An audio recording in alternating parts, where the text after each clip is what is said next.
All right, I watched a little bit of this debate, and I can already tell it's probably the most productive Israel-Palestine debate I've listened to in a long time, as if that even exists. This is Myron, and Destiny, I'd say I probably know a little bit less than Destiny, but I can still comment on a lot of his points. I think Myron makes some stupid comments usually, but I don't know. He could be very smart in this debate. He's usually kind of unhinged. At least that's kind of his persona. I'll just go through the whole thing, probably make it 2 videos, and we'll see what happens. I'll kind of come from the position, I think we should stop all aid to Israel from the United States. My position is, I don't think we should be giving them aid. And there's a multitude of reasons for that, but that's my position in general, is we should not be giving any more foreign aid to Israel. Okay, my position would be, I think that the Middle East region is still probably an important region to have influence over. Okay.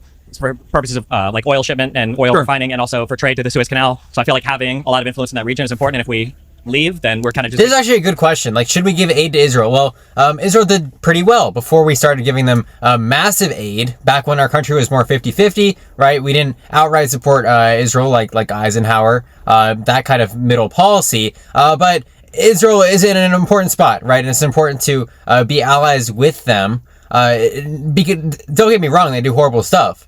But just like it's important to be allies, in a sense, with Saudi Arabia and Egypt, and be friendly with them and have that kind of influence in the region. And it's better for us to have influence over that region than some other force, right? A lot of these nations are kind of positioned next to Russia or China. And though Putin has kind of been slow as an ally recently, especially kind of after the fall of Assad, it's not something that we should risk. We shouldn't just throw up the whole region and let the highest bidder take control of it, like however they want. I will cede to Destiny, there is some benefit definitely in keeping influence in that region, assuming we think that the United States is a force for good and a general peacekeeper.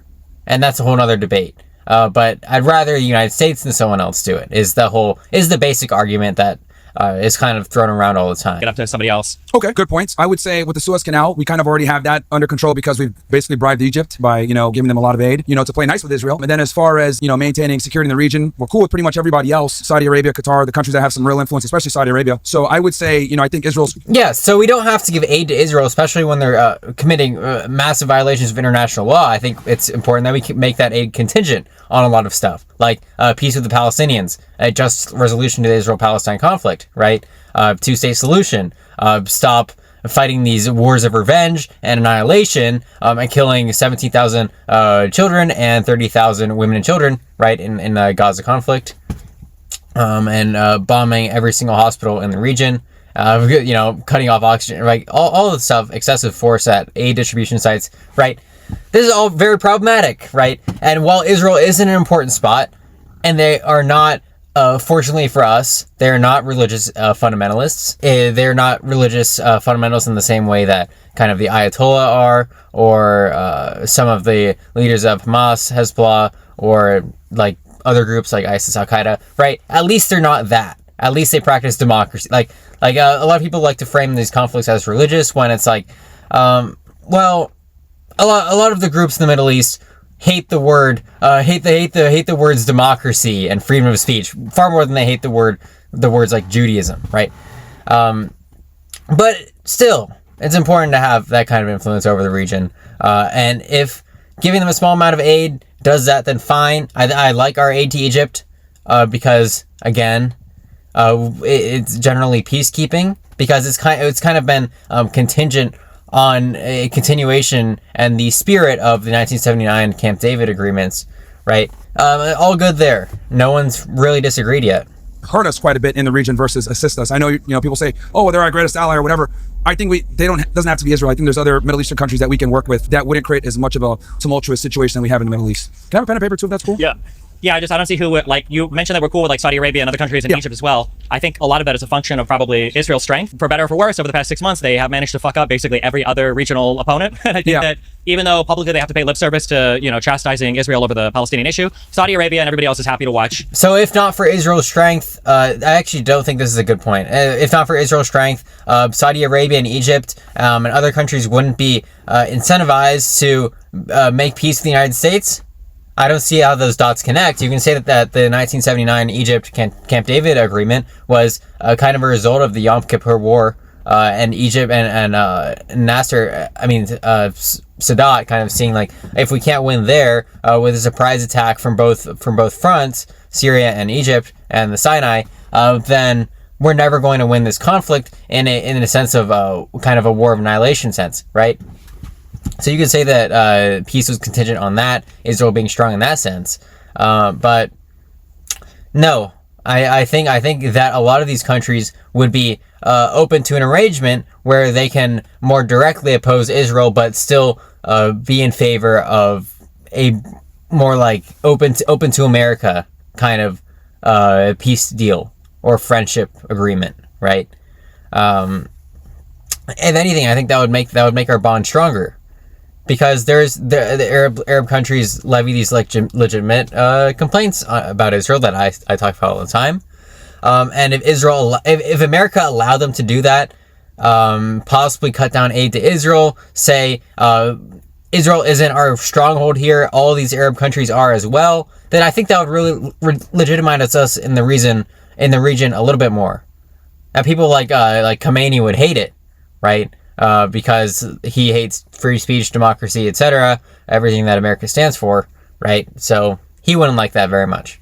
But it's by no means is the current state of the Arab countries very much contingent on Israel. I think a lot of it we can kind of trace back to ourselves in America. Iran basically get the shit pushed in. The people in Lebanon aren't big fans of Hezbollah. They're happy to watch their shit get pushed in.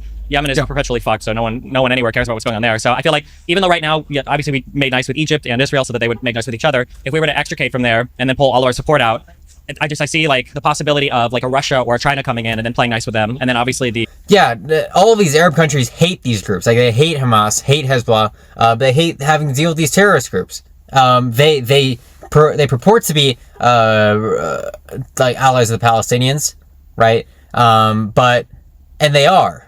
I think that's a legitimate thing, but they don't want to deal with the terrorism, because if these terrorists were allowed to operate in these other countries, or they were sympathizing with them, then that would possibly compromise the sovereignty of the country. That we saw that with Jordan in Black September, right? Attempted assassinations of their kings, because when the PLO was that entrenched in Jordanese politics, right, it kind of destabilizes the whole country, and it's like, is this really Jordan or is this like Palestinian? It becomes very messy, especially when it's a terrorist organization, and to have that on Egypt's name, or on Syria's name, or on Saudi Arabia's name, forget Syria, it's not Jordan's name, it's not ideal for them. So of course they don't want it. That's even a bigger factor than us giving them aid, probably. Incentives change dramatically, and I would be worried about losing that influence there. Okay, I see your position. I think going back to, you said that Israel being a powerhouse there, I don't think they are as much as you think. It's it's either we destabilize other countries or we bribe them, right? So like with Jordan and Egypt, we pay them quite a bit of money to play nice with Israel, because that saves us money in the long run, because at least the two countries on their border, on the south and in the west, we don't have to worry about them like invading and attacking them. Obviously we've got the problems in the north with Lebanon, but I do think a big part of the reason why we have these, I don't think we bribe them to play nice. I think they wanted to play nice. They were tired of this, right? Sadat was tired of this conflict. He probably wanted to do a 1979 type of agreement in 1971 when he sent his peace overtures. He wanted to do it then, but he would have just been so embarrassed as like the leader of the Arab League to have chickened out that quickly. The first one to kind of leave the league, get expelled from it, and they're supposed to be the leaders, right?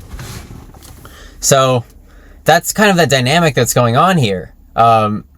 Egypt, we're not really paying. These countries are truly incentivized to align themselves with our values, and against the.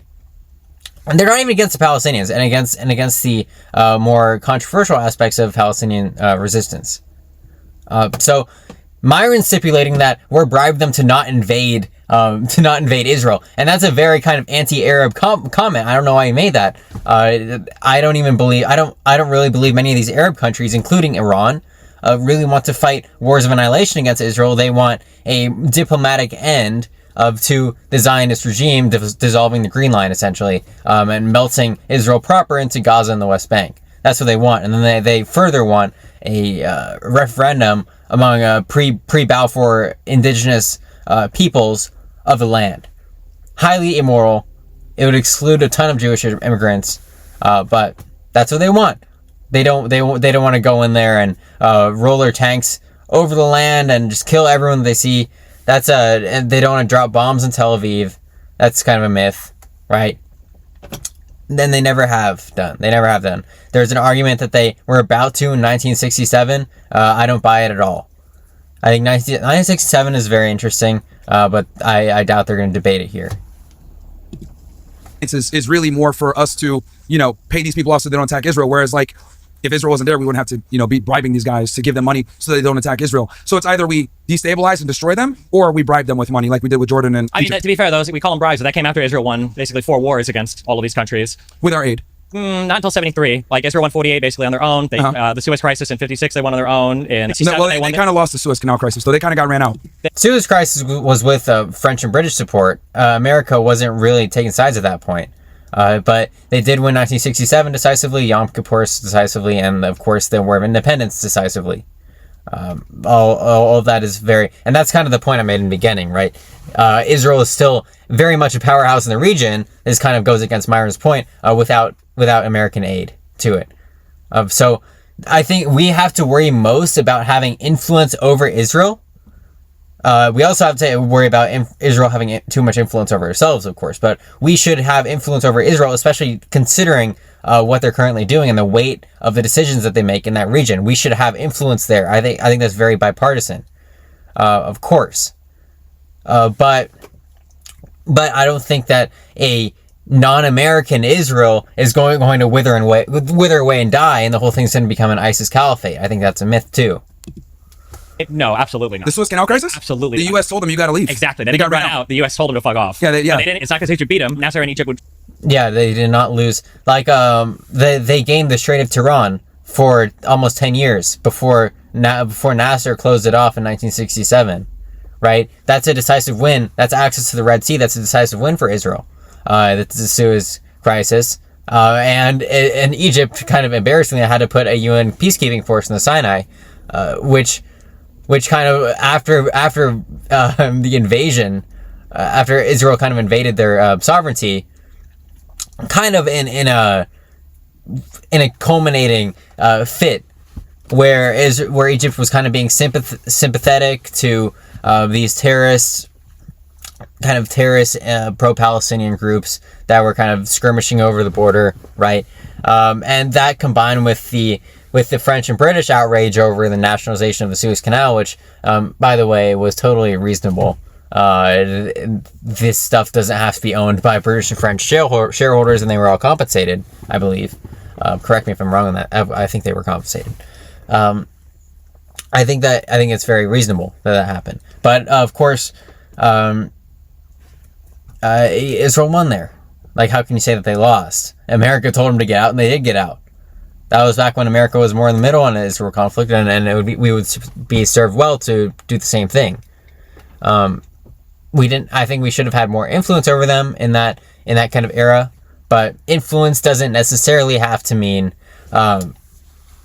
signing off yes to whatever they're doing, right? A claim later on that they did, but it's because the U.S. told them, like, hey, you guys are yeah. Because so, but I'm saying that, like, they had the military might, they beat everybody around them, like, they had France and they had the UK with them as well, and they kind of came in. They were getting $3 billion yearly drops like they get now from the United States. Well, yeah, but and that's the thing, like, but also, like, all the Arab states were getting helped by the Soviet Union and everything too. Like, they were constantly resupplying these guys because they had an interest there. Well, so with the Suez Canal crisis, right? Like, obviously this was a better time because back then we didn't really have a side as much, right? Eisenhower told them get the hell out of there, or else there's going to be some serious problems. They got out of there, and I would say the Suez Canal crisis created the nuclear arms race because after Israel had that embarrassing situation, they went ahead and got the nuclear bomb. They have it illegally. What was embarrassing about it? I think they wanted the nuclear bomb because they were paranoid about a bunch of countries kind of united against them in the Arab leagues, right?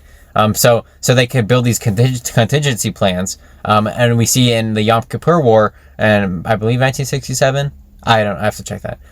They actually activated that. They had a contingency plan that was kind of being blackmailed almost to the United States, to their enemy countries. Like, if you continue with this, the state of Israel is not going to be conquered because we have nuclear weapons now. That's like what a contingency plan is, and they pseudo enacted that.